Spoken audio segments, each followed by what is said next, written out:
What's happening, my fellow geeks and geekettes? Welcome to a brand new episode of Chris's Custom Collectibles, and today we are going to be pimping out the Funko WALL-E Pop Vinyl figure. This thing is beautiful. This is probably the closest I will ever get to owning a life-size replica of WALL-E. I absolutely adore this film, and as soon as I saw this guy at Zing at my local Westfield, I had to nab him and do a custom collectible on him. So the main basis for customizing this guy is rust. We are going to be rusting, doing rust effects with a mixture of shoe polish, acrylics, and also some artist oils to really weather up this beautiful little guy. Not to mention, we are also going to be doing a dynamic little base to rest him on. I'm thinking of like a dirt mound or almost like a hill with some track marks in it from his little feet here. And I also want to reposition his head. Now, I have gone ahead and popped his head off. There are glue points on the figure itself. Some parts will have to be removed with a Stanley knife just because the glue is way too strong, and even hot boiling water won't even break that down. But it's no problem because we can just glue it back when we're finished with the figure. So like I said, ideally I'd love to reposition the head and have him looking up at the stars, much like he does in the actual film. So perfect segue, the first step is we have to take him apart. So the head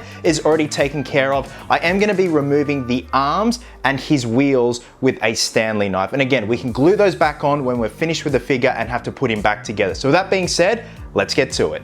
Oh, you know what time it is. It is time for some shitty commentary. Now, if you notice, some pieces popped out. Other pieces I had to remove with a Stanley blade, but it's no real big deal because we are going to be gluing and readjusting some pieces, most notably his right arm. So I'm just going in with some sculpting tools, which are usually used on clay, to sort of scrape off those decals, those black and white safety decals, and then backing it up, or backing it down I should say, with a bit of low grit sandpaper, and it's just giving it that nice worn and torn look like these decals have been scuffed away. Now we're going to grab our Old Faithful, some good old fashioned black shoe polish, not watered down at all, and we are going to go over all of the pieces of Mr. WALL-E with this and then dab away the excess. We're not going to be leaving this on, letting it dry and then scraping away with a scour sponge like I did say, for instance, with Red Hood. We're going to be dabbing away the excess with a paper towel, and it's just going to get in to all of that beautiful detail. And this is what I love about WALL-E. Disney Pixar have the balls to go in and make a cute little robot rusty, weathered, and disgusting. So make sure you get into all those nooks and crannies, because believe me, this pop vinyl has a lot of them, especially under his little head with all the little details and whatnot with the cables and the panels.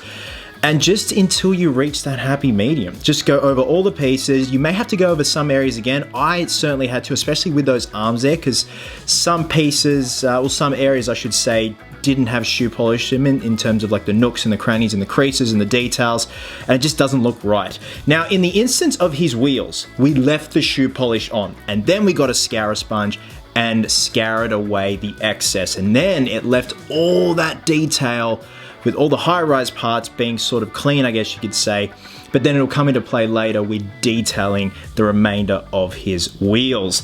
And as you can see right there, once we're all done and dusted, we're already on the right track. Like right there and then, that detail has just been picked up beautifully by that black shoe polish. Now we're going to go back in and start detailing and weathering his wheels. Now we've got a burnt sienna student acrylic here, and again, much like the majority of what we use the shoe polish for, we're just going in with that burnt sienna and then dabbing away the excess. And this sort of gives the illusion of rust. Just obviously wear, tear on poor little WALL-E, and especially on those wheels that have probably seen better days, and some areas are starting to have that rust effect on them. And it just brings out the detail, makes it pop, and makes it also look dusty and sandy and whatnot. Now I did also grab some black student acrylic and go back over certain parts of the tread from what I've noticed. Now I've just got a black oil color here, and we're going to be using oil colors for this segment here and also the rust effects. This, with a very fine brush, is just going back in over those finer details on corner joints and stuff like that, and just really refining those details and making them a lot more hard edge and really pop and stand out. Now I did go in on the armpit socket on each side of Wally and then really darkened it. From what I noticed from the screen used looking Wally, the Wally we see on screen, he has much darker joints. Now we've got our brown oil colors and we're going in and we're going to be starting with a lighter and then working our way to the darker side of the rust. And again, very sporadic. Be organic until you reach that happy medium, geeks and geekettes, and let it tell a story. Let the rust tell a story, where there be high traffic areas, around the rivets, around his hands and stuff like that. So we have our first layer of the light brown and then we're going in around the main part of his body, which is to me the centerpiece of Wally. Well, actually, I say his torso is and his eyes are, but to me the main bulk of him, i.e. the part I'm working on now, definitely has the most detail going on. And again, just be sporadic when adding that first layer over the entire figure itself. Even though it's in pieces, you got to make sure it all marries up in the end when you piece him and glue him back together. Now I'm just trying to emulate a rust dent, an actual physical rust dent with a bit of kind of depth, darkened areas, and then moving into a lighter area that gives it the illusion that the metal is sort of indented inwards. And we're going in now with our darker brown oil color and then really building up that rust effect, because from what I've seen, the transition with the rust on Wally starts at a very dark brown to a light brown, and even there, right there, like giving him a rust strip effect, smearing it with a gloved hand under his arm.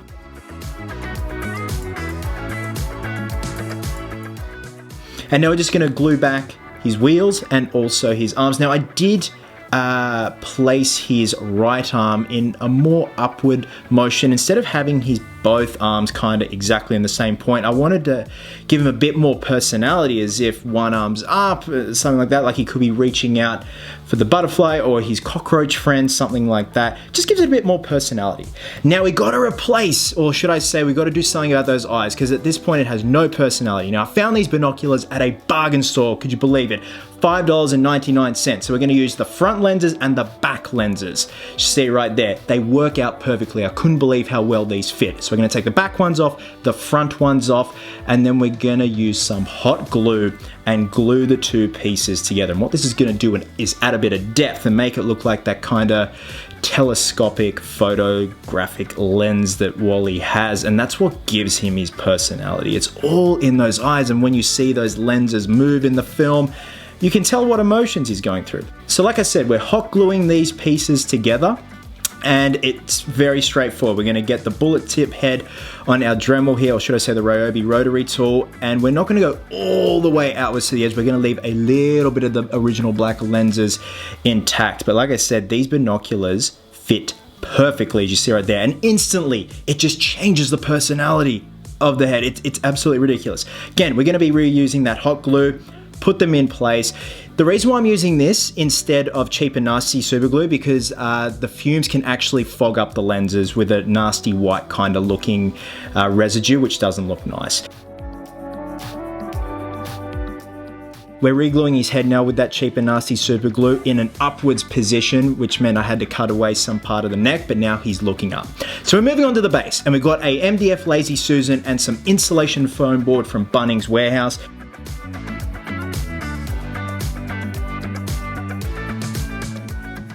And trust me, this thing is going to look like a chocolate cake for a little while, geeks and geekettes, but stick with me here, it's going to be worth it in the end. We're just going to cut those two pieces out with a hobby saw, and we're going to sand them with a hand sander.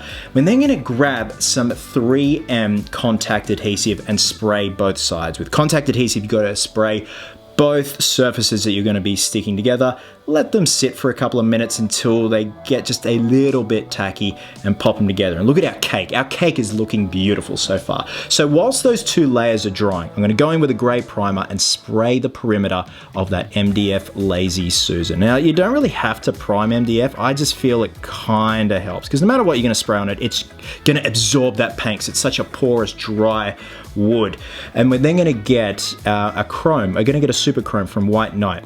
Now, even though the end result, the chrome isn't going to really show through, it's sort of a starting base, because it will eventually be weathered with what we're going to do with it, and adding the dirt effects and stuff like that to our foam layer there for that little hill mound that is going to be rolling up on. And then we're going to start carving away our foam. It's a mixture of a hand sander, we've also got the hobby knife there, and also the angle grinder with the sanding / carving attachment on it. Again, like with the weathering on Wally himself, until you meet that happy medium and what you're happy with. It's kind of like a gradual mound that I've done right there. Like he's gone to the top, he's right at the edge, and he's just looking up at the night sky, thinking about life. And I'm just very crudely tracing where his wheel tracks would be and filing them out, and not too deep because you kind of want it subtle. It's not going to be really deep, those track marks, but you kind of want a sense of continuity that he's rolled up there with those little wheels of his. Now I'm just going to get that same spray adhesive, spray it on the base of our foam carving, and then spray it as well on the Lazy Susan. Let them set for about 5 minutes till they're tacky, and pop them together like so. Now the next step is we're going to get our PVA and our hobby sand. Now this stuff is mostly used for railroads and stuff like that. It's a medium grit / grain, and we have a quick set Selleys wood glue. Now this first coat is going to have no sand on it. This is essentially sealing in the foam and is going to make for easier work when we apply the PVA for the second coat, because it's very porous right now and it's really hard to get it into all those surfaces. So we do a first coat, let that dry, and then we start our second coat, which will include the dirt sprinkled upon it. But as you can see right there, it's just spreading a lot more easily. I know, that's what she said. So this is just gonna be, application-wise, a lot more easier and a lot more quicker. And then once that's done, we've covered the entire surface. It doesn't matter if you get any on the MDF, we're then gonna sprinkle on our dirt. You can also use your hand to smush it into the PVA. It's just gonna help it grab onto that dirt a lot quicker. Angle it, turn it upside down, turn it on the side, make sure you hit all those angles. Now, you are gonna have some of that foam bleeding through, and in hindsight, I should have colored it a brown. But you can get that same 3M spray adhesive, spray it on the spots and throw some dirt on there and it'll adhere straight away. So that's kind of clean up and making sure there's no foam bleeding through. Now I'm just gonna grab a flat black from Rust-Oleum, and this is very subtle.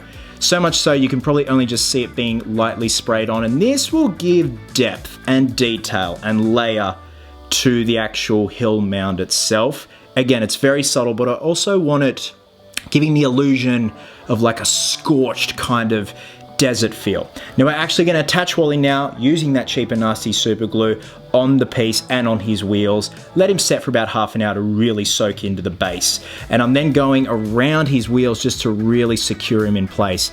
Now, I'm going to be using the cheap and nasty super glue on his actual tracks and throwing some dirt on there as opposed to PVA, because the PVA might want to peel off over time, whereas that will stick to the plastic like shit to a blanket.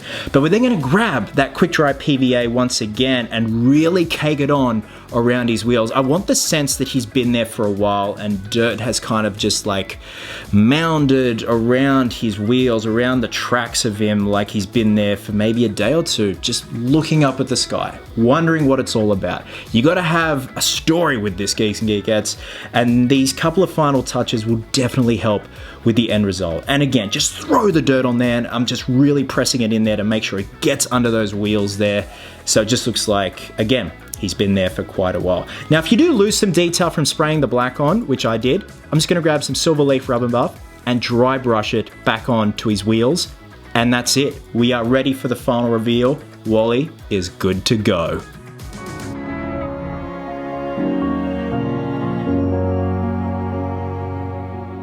Boom, there you go, Geeks and Geekettes. Our cute, adorable little Wally pop vinyl is done and dusted. I am seriously stoked with how this has turned out.